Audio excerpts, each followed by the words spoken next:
Hi all, welcome back. So we're going with Malcolm X. That's the one I chose, and I hope you agree and get something out of it and find it useful. And for a couple of reasons, I chose this as our second last film. And one is that, well, for one, in the feedback, it was one that was mentioned. Maya mentioned that as something she would like to see. I didn't get a ton of uptake on that on that forum. But and Colin Rennie had mentioned something similar, which would have been great. A film that just came out this year, similar topic. But as he found out, it's $20, so it's not yet at that point where it's on iTunes for cheap. Nor do we have it at UVic. In any case, this is a film I also use in my film course. If you're in that, there's overlap as well, which everybody appreciates this time of year, so you'll get it reinforced there from a slightly different perspective. Okay, so, and that was another good reason to use it. And also it fits in with the themes of the course, which has largely been about race, and which is completely appropriate given where we're at this past year with COVID and the Black Lives Matter, which reinforced to me watching a film about just a documentary just the other day on Netflix about when sports came to an end. I can't remember what it was called, the title. But in any case, a pretty cool documentary about the COVID year and largely through the perspective of African American athletes. In any case, these debates that Malcolm X represent have not definitely not dissipated. And we're still in that territory of what is effective strategy and what works, what doesn't, what builds bridges and what brings solutions. And that's definitely what Malcolm X more than anyone invites us to think about. Okay, so that's where we're going today. And of course, that brings us to the debate, what is civil rights about? How does the African American community take up the challenge of claiming their freedom?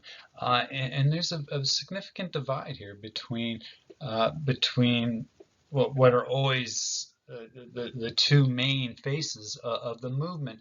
And in the 60s, do know that Martin Luther King was by far the bigger force. Okay, so to the extent that and we are fascinated with Malcolm X for many good reasons, but it deserves pointing out, and has been pointed out to me also by mature students American who lived through these times, that Malcolm X was very much a marginal movement. The face of the civil rights movement really is the Big Six, and Martin Luther King. More than anyone, so that needs to be said, okay? Because the film might suggest otherwise. It might suggest a bit of a parody here, but it's definitely a parody in terms of this division over strategy, and it also replicates this very old tension over tactics in two very different worldviews within the African American community about how to respond first to slavery and then Jim Crow inequality, the long historic African American freedom movement. So in some ways, this is perpetuating the divide that, if you know anything about African American history, you'll know that it's a really important divide in the Booker T. W.E.B. Du Bois years, which is somewhat analogous to what we get with Martin Luther King versus Malcolm X. Okay, and that divide was whether you could work with communists and whether you needed persistent manly agitation demanding your rights, and a complete rethinking of allegiance to America, or if you could get to that same place by working within the system. Okay, is revolution needed? Is not how revolutionary you need to be, and what even are your end goals, right? And for for Malcolm X, it's 100% clear that the end goal is not integration, and he was very clear in calling out the civil rights leaders, the main civil rights leaders in his era, as being on the wrong side of history, and basically being fools. He even said that Martin Luther King is a fool for wanting integration. His end goals is we don't want that, right? And the film does a great job of reinforcing that. He called him a modern day Uncle Tom. He called his March on Washington a farce on Washington. And he even said this: the white man pays Reverend Martin Luther King, subsidizes Reverend Martin Luther King, so that Reverend Martin Luther King can continue to teach the Negroes to be defenseless. Stop singing, start swinging. He said many other things that make great sound bites. He once said this: anytime you know you're within the law, within your legal rights, within your moral rights, in accord with justice, then die for what you believe in. But let it be reciprocal. Okay, so let it be reciprocal. Stop singing, start swinging. Um, and if you're not ready to die for it, take the word freedom out of your vocabulary. It couldn't be more different than Martin Luther King, who chose not to. And by the way, you can find many YouTubes that posit the two next to each other, which is a great way to start this topic. And it's what I would do in a face-to-face class, play some YouTube. And there's a bunch of them out there that pick clips from these two and their contending sides. And you might choose to do the same thing. Here's a book, by the way, that recently was put out. This is why it's here, Peniel Joseph, the reason I'm giving it to you, just I guess I'm out of order here in saying it, but there has been a historiographical tendency since the 1990s in biographies on Malcolm X and also books, historiography in the Civil Rights Movement, to minimize the difference between the two and to emphasize the fact that Martin Luther King is becoming more radical as he gets older, further along in the movement, and that Malcolm X, as you now know from the film, has a turnaround towards moderation right before he is murdered. Okay, so but King, yeah, he chooses not to take up the bait that Malcolm X throws at him. He takes the higher road. Others not so much. Here's Thurgood Marshall. Oh no, I'm sorry, that's King again. After Malcolm X's death, he says, I think Malcolm X did serve a role. I think he played a role in pointing out the problem, but his great problem was an inability to emerge with a solution, which I think is a fair comment. He said before that, while Malcolm X was still alive, that he defended nonviolence. This is his strategy to defending himself from the barbs coming from radical activists like Malcolm X, whom, by the way, he always declined to debate. He said there's a great deal of difference between non-resistance to evil and non-violent resistance. Non-resistance leaves you in a state of stagnant passivity and dead-end complacency, wherein non-violent resistance means you do resist in a very strong and determined manner. Okay, so that's where we begin the lectures, just admitting of these two what seem like polar opposite sides and a historiographical trend I don't know if it's minimizing that these are radically different strategies, but reinforcing that they're two sides of a coin of leaders that by the end are really much more on the same page and wanting the same thing. But during Malcolm X's life, the majority of his life and the majority of his struggle was absolutely a different end goal, and that's what matters. It is not about integration at all. It is about separation, and in that he comes out of a very long history, and that's what I want to historicize for you here today. First, and this should be said, the first point is that the African-American freedom struggle is as old as slavery, with slaves combining with natives and fleeing to Florida since the 17th century. And we've talked about that before. Maroon settlements, Seminole tribe, the Yamasee War, where ex-slaves and natives from Fort Augustine destroyed Carolina. Right, so we have a long history of agency on the side of African Americans in this struggle. By the 19th century, we have what we call the Black nationalist movement. Okay, so the antebellum era, we get radical abolitionism now that we know that we properly call the Black nationalist movement. And David Walker's appeal is a really important document and moment in that, and it goes out. It was written actually in 1829. David Walker's appeal, and it's fascinating because David Walker lives in the North, and he's writing this incendiary appeal for basically a slave insurrection in the South. And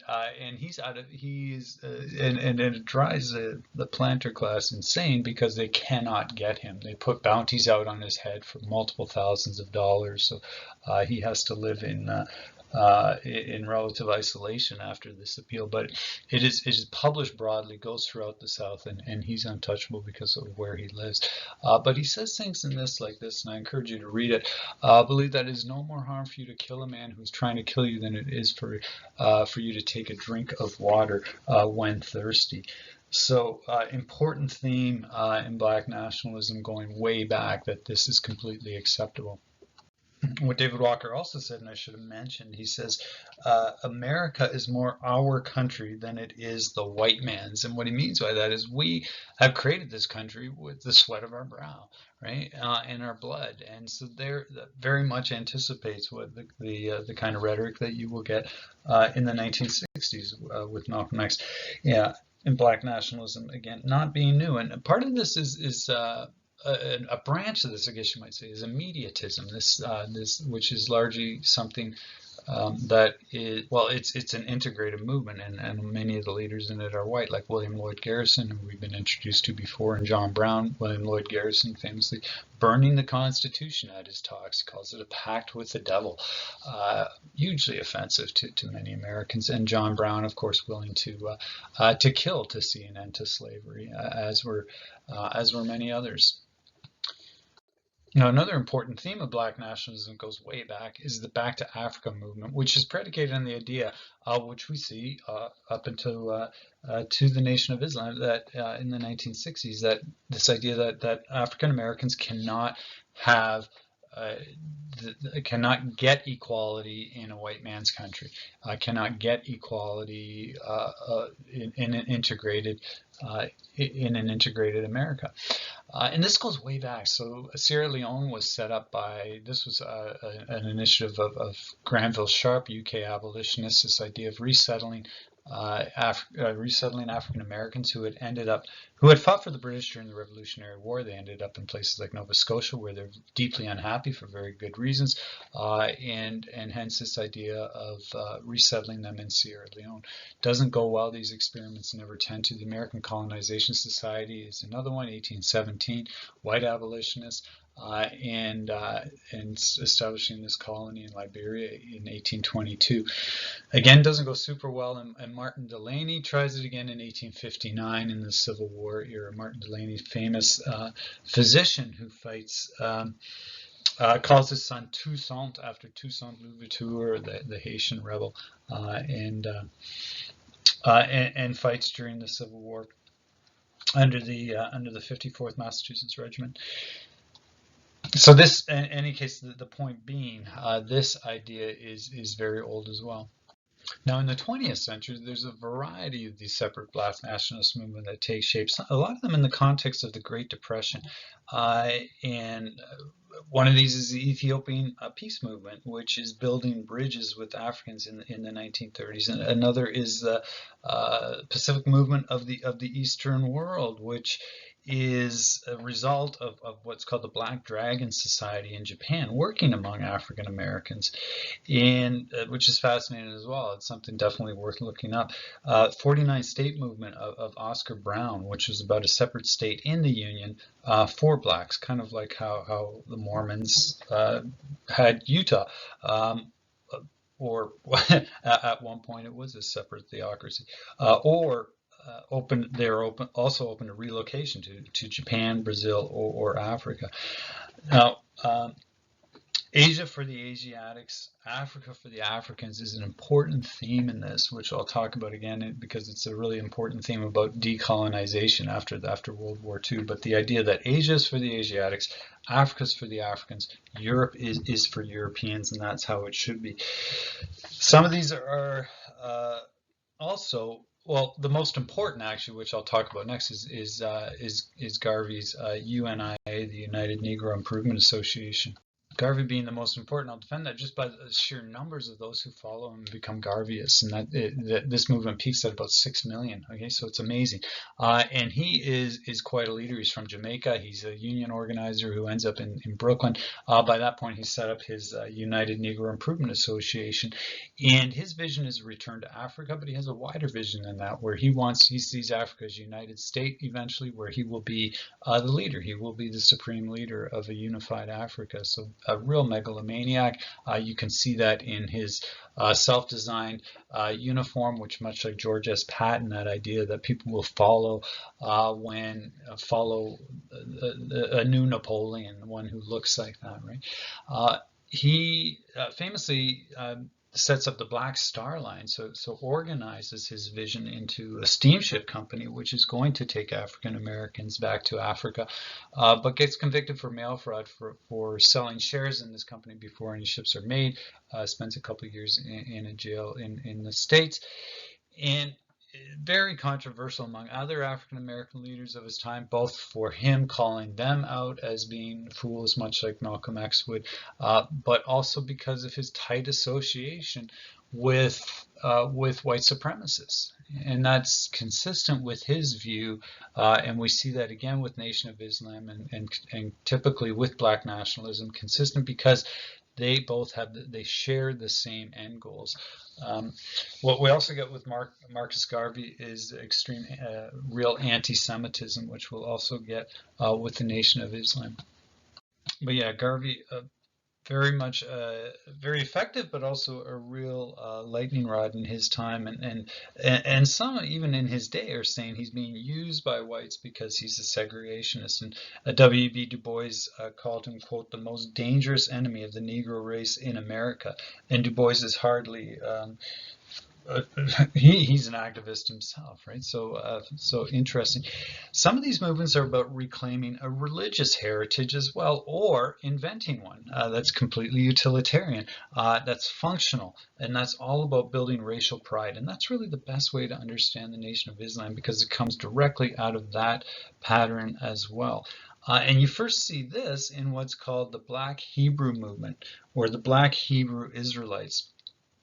And the claim of the Black Hebrew Israelites, and it's William Saunders Crowdy who starts this, is that Black people were the only authentic descendants of the ancient Israelites. And this is a late 19th century idea. In 1896 in Kansas, they built their first tabernacle. They are still around, and or branches of this are still around. The most anti-Semitic of which is known as the Nation of Yahweh, the Nation of Yahweh, which believes that whites are put on earth as a curse, and that God's chosen people will defeat them in the end, so that they are the Black Israelites. They are God's chosen people.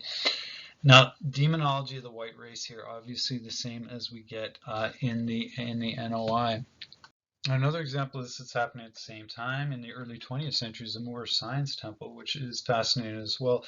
And this is established in 1913 in Newark, New Jersey by the self-proclaimed prophet Noble Drew Alley, whose name was Timothy Drew. And this movement also claims this early, it claims that American blacks were the first people in the New World, that they're the ancient Moabites of the Old Testament, and that they're from the area of Morocco, so they're Moorish of origin, and again the original people in America. So getting that lineage, that credibility, but also with linkages to the Quran. He says that the African American Moorish race were the founders of the city of Mecca, and he writes a few extra books. His biography essentially becomes the scripture of this movement, and is seen as a holy text added to the Quran. Also has ideas revisits ideas of who Jesus was, and in any case, and makes him a quote Asiatic, which is more or less accurate anyway. But yeah, interesting movement. 1929, the movement splits in a fight over funding, and a rival leader sets up his own temple, and then he's found murdered in Ali's temple, which is a pretty clear case of kind of anticipates what we see with the Nation of Islam, and the willingness to resort to violence. Ali is charged with this, but he is not convicted. Now, Prophet Drew Alley is also important because this movement is attracted one Wallace Dodd Fard, who becomes the founder of the Nation of Islam. He is an Ali follower. He is a Moorish congregant. Now, all these movements have one root, which is a lost faith in their white countrymen, even the so-called good ones, and that the way ahead is to separate first in order to go forward. And with that, you also have this very calculated effort to recapture the past, right? The African American past. And because one can't do that, because uh, it's been cut off through because of the nature of the Middle Passage, because it's anonymous, there's a lot of invention here. Uh, and Islam is seen as radical chic, okay? And it's not just in the 1960s that begins, and it is already in the 20s because it is the growing or the biggest global threat to the white man.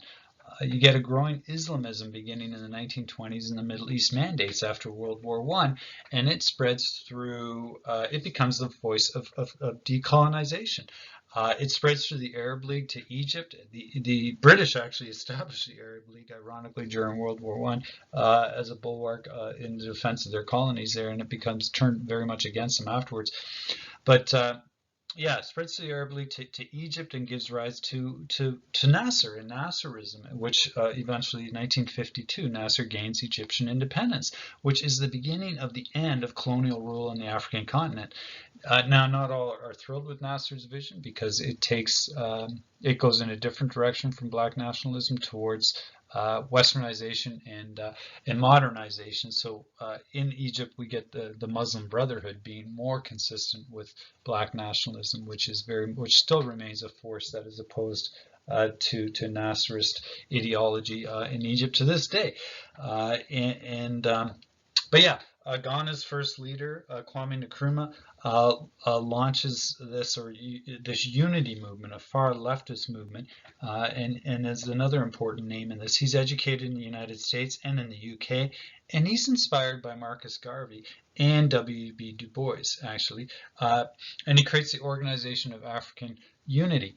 And again, the ideas here are decolonization, kick the white man out of Africa, back to Europe, right? Asia for the Asians, Asia for the Asiatics, Africa for the Africans. And uh, and this persists, right? This idea of Islam as radical chic, and we see that in the 1960s with things like Kwanzaa, which is a great example. It's an alternative to Christmas, and it's invented in 1966 as this Pan-African quasi-spiritual celebration. Okay, so it makes sense that that the movement would gravitate to Islam, Black nationalist movement, because it is the dominant religion in Africa, especially North Africa, in the 20th century. But what's ironic about it is that it was the Muslims who began the African slave trade. They're the ones who started the trading and raiding of black people across the Sahara into the slave regions and brought them north to the big slave markets on the Moorish coast, on the Barbary coast. So the Moors were the world's really the beginning. This is the beginning of the African slave trade, is the Arab slave markets and the Barbary coast. So there's more than a little irony here, but but none of this is about getting the history right. It's about being attracted to a religion of power in a time and place, and putting the African American struggle in the global context of decolonization, making connections between the African independence movement leaders, whose radicalism inspires them, and what's going on in the United States. Okay, and that's what needs to be understood. And the idea is that when these liberation movements actually gain independence, and this happens, then using them as a backdoor to bring their plight to the United Nations. Okay, so this is what the African American Black nationalist movement is aiming to do, and they do that. They do that. They speak through these leaders like Kwame Nkrumah, right?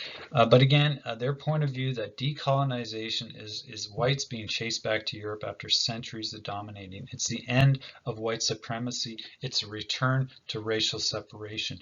And all of this also means accepting the logic of racism. Hence, Garveyism could embrace the Klan, because they're both after the same thing.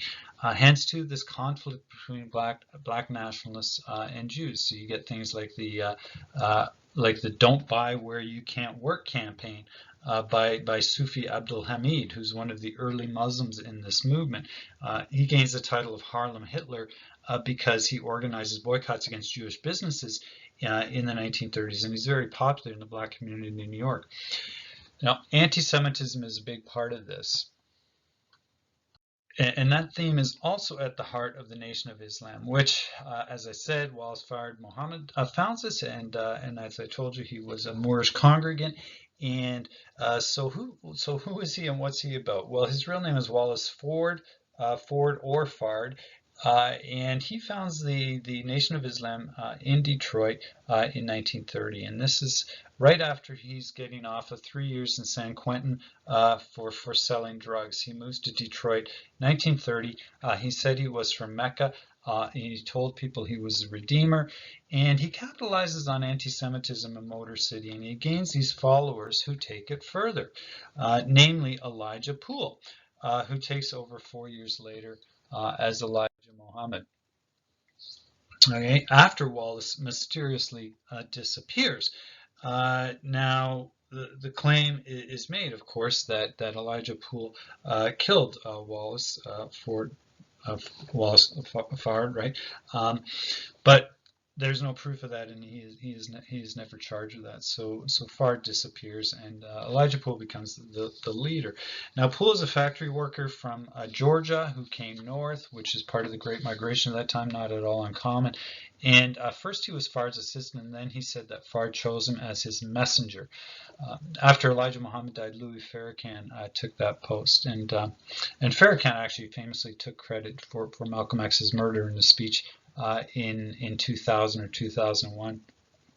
In any case, Fard or Ford's divinity remains the Nation of Islam position, and their website now says that we believe that Allah, God, appeared in the person of Master W. Fard Muhammad in July 1930, the long-awaited Messiah of the Christians and the Mahdi of the Muslims.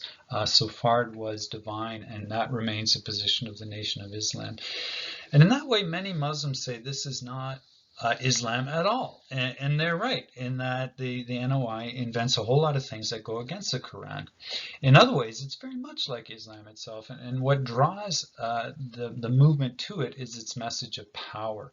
Its message of power. Muhammad, if you know anything about him, was a 7th century warrior who appropriated what worked from religions around him, namely monotheism. He saw that that was powerful in the Byzantine Empire among the Christians. So destroyed all the other idols in the Kaaba and told people to worship that one Allah alone, and that the people of Mecca from now on worship only that. Follow me and my 4 rules for living, and you will have ever-expanding success in battle.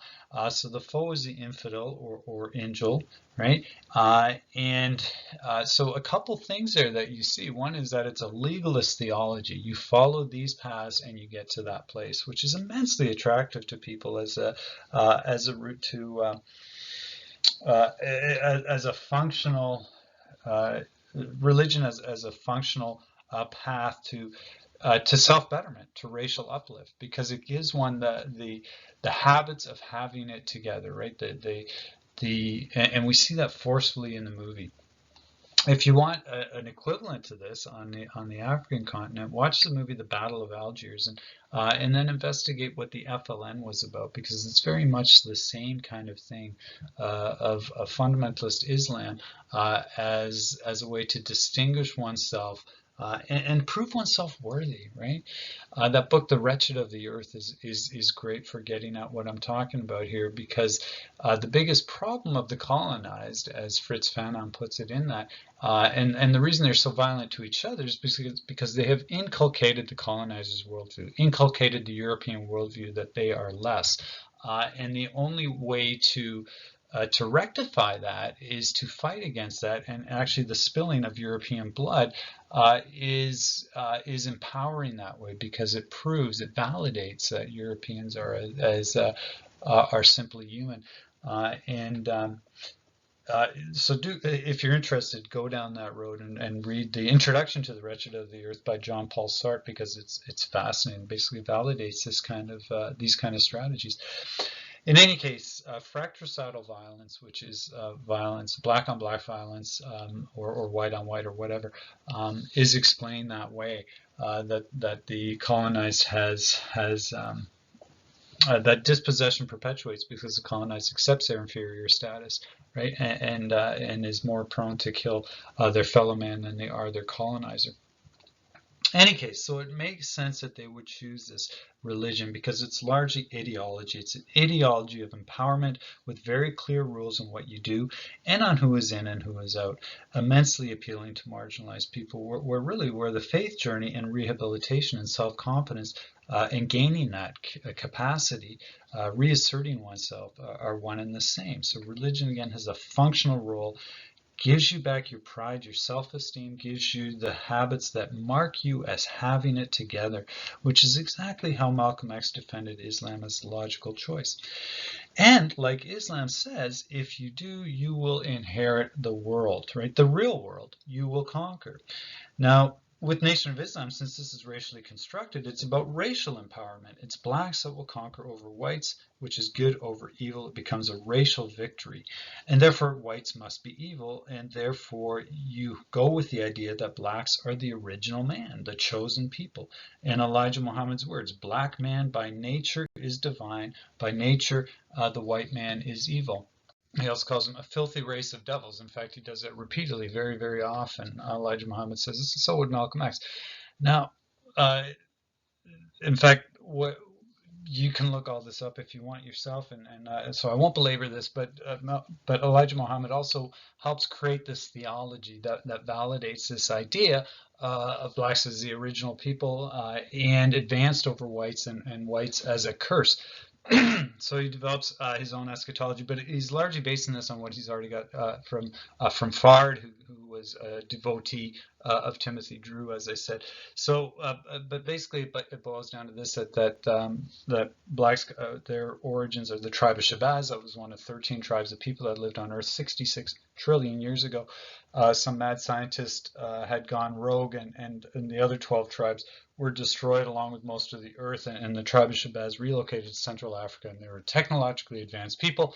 At one point, much later, Yaqub, one of the Meccan tribe of the tribe of Shabazz, he goes rogue as well. So that original scientist went rogue. So does Yaqub, and he creates the white race through a policy of eugenics, and basically that is murdering the lighter skinned babies over a course of 150 years or so, and then his followers, I think it was 600 years or so, to perfect this other race, which are the filthy race of devils, the white people, which later on, and there's a lot more to it, but through tricknology and the eugenics program, Malcolm X describes it as bleaching. And through tricknology, the whites managed to get the upper hand and make the slaves, or make blacks into slaves, and reverse history that way. And through this narrative is wound, the Judaism and Islam are in there, so it incorporates Moses into the story and Muhammad, and so it's a real merging. And then an attempt to historicize the black race through these other monotheistic religions, right? In any case, and it is exactly what I was talking about before, this attempt to validate and create a history, but one which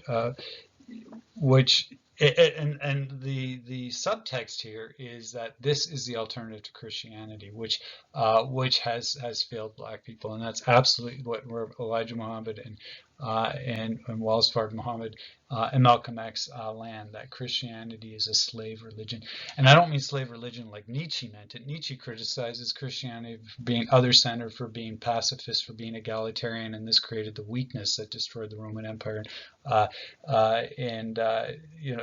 The pacifism side of Jesus, right? So it's a slave religion in terms of it's about the domination of black people and turning them into slaves, and that is what the Nation of Islam reduces Christianity to. So it is reverse racism with the idea of separation as the only solution. And Clearly, that's the theology, the eschatology is about that.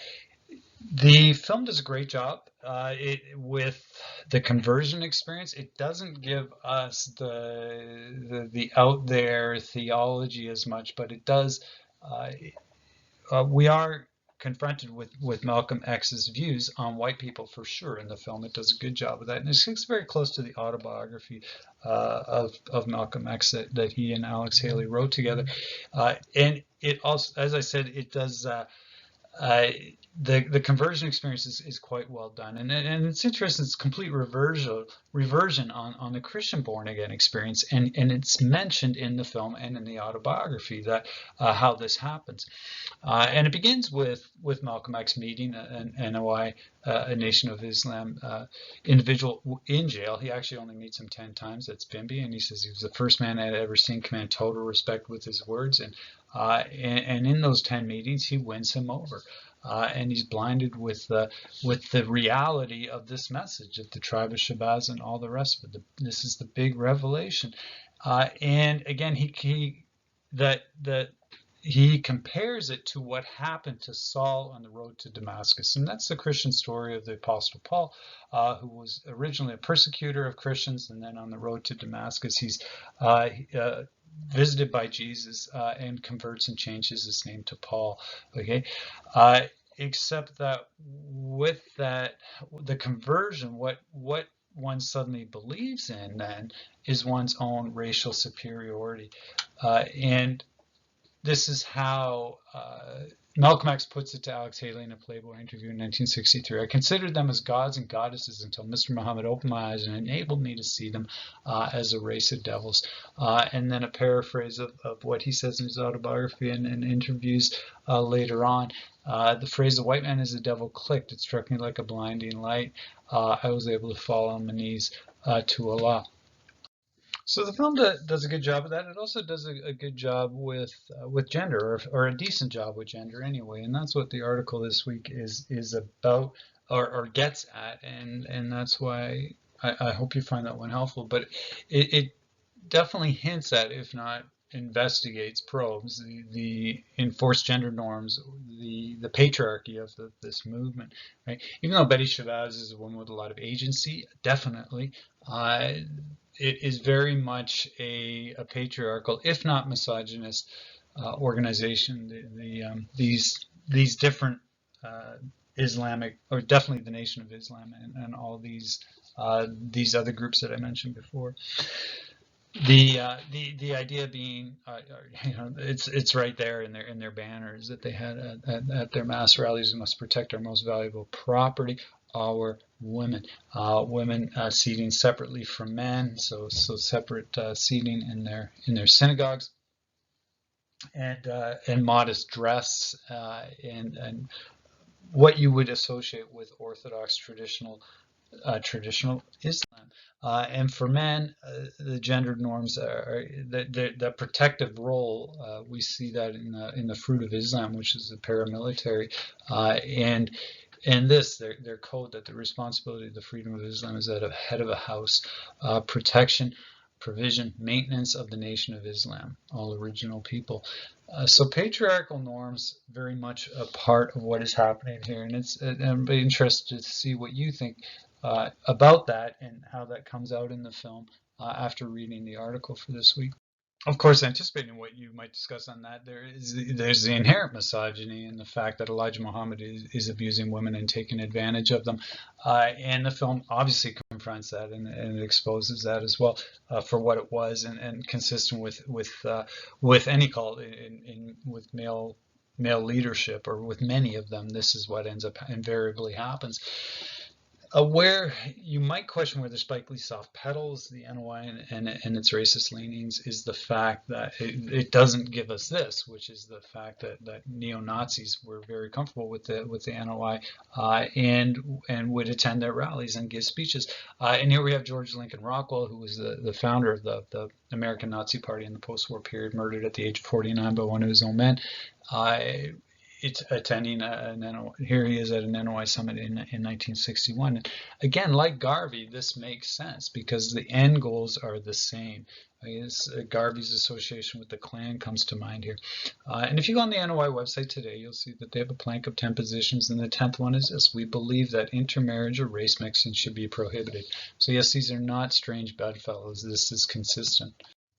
Now, interesting as well, and the film doesn't go here, but Malcolm X is a bit of a political philosopher and almost a Marxist in his language, and like Marx, believes that capitalism is doomed. Capitalism is a white disease, and it will not survive because it is all about sucking blood out of victims, and so he sees economics through a racial lens and really believes like other African American leaders and Black nationalists of the past, that capitalism is going to collapse upon itself, and that its days are numbered.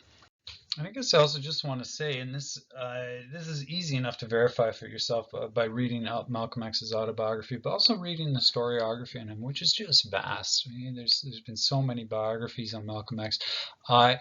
Yeah, that in general that it is consistent with the autobiography. It is consistent with what Malcolm X himself told Alex Haley, and so his interpretation of his own life story and his from the beginning with his mother's hatred for her own skin color, accurate. His grandfather being white, accurate. His father's death at the hands of the Klan or vigilante white militia, probably accurate, not 100% known. He is killed in what goes down as a streetcar accident, but so that part accurate as well. And the fact, the main message, or one of the main messages, which is that he becomes much more powerful than Elijah Muhammad himself because of his amazing oratorical skills. So do look up some videos of Malcolm X speaking, and you'll just be blown away how well Denzel Washington channels him. He's like a better Malcolm X than Malcolm X almost. But Malcolm X is one powerful orator, very, very much so, and very compelling, and people wanted to be on his side. And this creates tension within the movement. So this too is accurate, right? But he is the #1 reason that the NOI takes off, because after World War II, it's almost extinct. There's like 30 members. But when he gets on board in the 1960s, numbers go from about 500 when he joins. When he leaves, it's between 25,000 and 75,000 members. So somewhere in there, we're not 100% sure. Okay, so it really is him that creates this movement, and the film gives us that in spades. Yeah, so, but one of the historiographical debates is whether his childhood is really as depicted by his own memory, or if he's simply embellishing in order to make for a better narrative. And since Malcolm X's autobiography, since Alex Haley's book came out, a lot of research has been done. In 2011, over here we've got Manny Marable came out with this award-winning biography, and she made the point that he embellished a lot just so he could dramatize the story, right, of his redemption. More recently, I thought you would find this interesting. Les Payne, and some of you have used him in your essays, and Payne is a big name in civil rights historiography. He wrote a book called The Dead Are Rising. Actually, unfortunately, he didn't finish it because he died, and so his wife and main researcher finished it for him just very recently, and that was to set the record straight on this one. And he swings back the other way, where he says no, through a lot of interviews with family and with friends of Malcolm X in his early days, that it is more or less accurate, his autobiography. Another historiographical question, though, and something that the film brings up, which I think is worth mentioning, is it gives us a sense of a really truly converted Malcolm X who moves completely away from racism, and it gives us a sense that this is a fairly significant period of time as well, that it becomes a pretty developed and personal feeling. And just a reminder here that it's not necessary. This is not necessarily agreed upon, and least of all by those who were contemporaries of Malcolm X. Okay, so here's Ord Coombs talking about Peter Goldman's book, and Peter Goldman gives us that this idea, which I'll read for you. At the end of his life, Malcolm was at war with the Nation of Islam, avoided by the civil rights lions of the 60s, denounced as the anti-white demagogue in the news media, and coming apart under the pressure. And then he made a pilgrimage to Mecca, announced that he had met white Muslims who embraced him unselfconsciously, and that all white women were not the devils he had formerly imagined them to be. And here's Ord Coombs on that, and he says, this is a turnabout, it seems to me, that is as unconvincing now as it was then. Anyway, and unable to get the Organization of African American Unity off the ground, evicted from his home by the NOI, seeing traitors all around him, he died ignominiously at the hands of black men, denounced, as Maya Angelou tells it, through the Black Quarter of San Francisco. So not there's a bit of hagiography going on in there that, and of course, everyone becomes sanctified when they're martyred for their cause, and that Malcolm X did raise the profile of these issues, and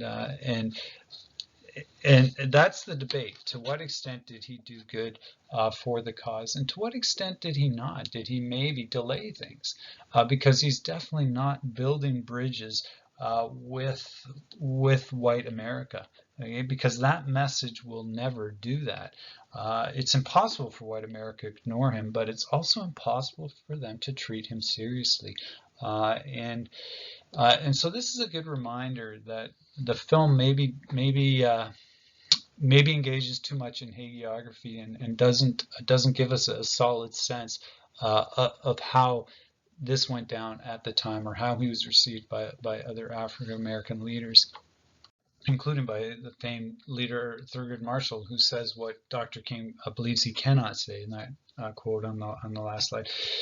In any case, this takes us full circle back to looking at strategy, and between the two sides of these two voices, major voices in the civil rights movement, of which I did say the NOI is very, very much a marginal group, but with an outsized voice, and certainly Malcolm X is a media superstar.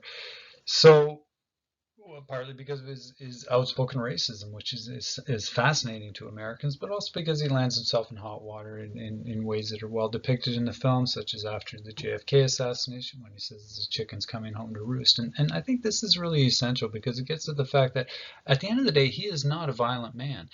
He condones violence in what he says, and stops singing, starts swinging, and he is absolutely